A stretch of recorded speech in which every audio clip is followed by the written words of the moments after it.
आखिर किसी भी राष्ट्र में सबसे बड़ी संपत्ति उसकी इमारतें नहीं होती, उसका बजट नहीं होता, उसकी घोषणाएं भी नहीं होती।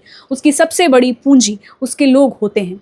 और जिस दिन लोगों को ये महसूस होने लगे कि उनकी ज़िंदगी का मूल्य उनके सपनों से कम आंका जा रहा है, उस दिन प्रश्न केवल व्यवस्था से नहीं, हमारी सभ्यता से भी पूछे जाएंगे। क्योंकि जिसने दुनिया को ये सिखाया कि मनुष्य जीवन दुर्लभ है, उसे सबसे पहले ये सुनिश्चित करना होगा कि उसके अपने लोगों को भी ये महसूस हो कि उसका जीवन वाकई में अनमोल है। भारत बहुत अलग है। दुनिया के बहुत से देशों में जीवन आसान है, हवा साफ है, पीने लायक पानी है, अस्पताल व्यवस्था का हिस्सा है, किसी एहसान का नहीं, शिक्षा अधिकार की तरह मिलती है, सौदे की तरह नहीं, सड़कें, परिवहन, स्वास्थ्य और सामाजिक सुरक्षा, ये सब मिलकर नागरिक से कहते हैं कि तुम्हारी जिंदगी हमारे लिए महत्वपूर्ण है।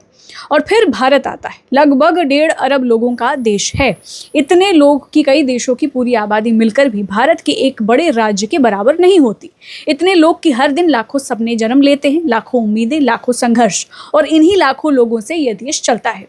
कोई टैक्स देता है, कोई जीएसटी, और जो इनमें से कुछ भी सीधे तौर पर नहीं देता, वो भी हर रोज बढ़ती कीमतों के साथ इस व्यवस्था की लागत में अपना हिस्सा जोड़ता है।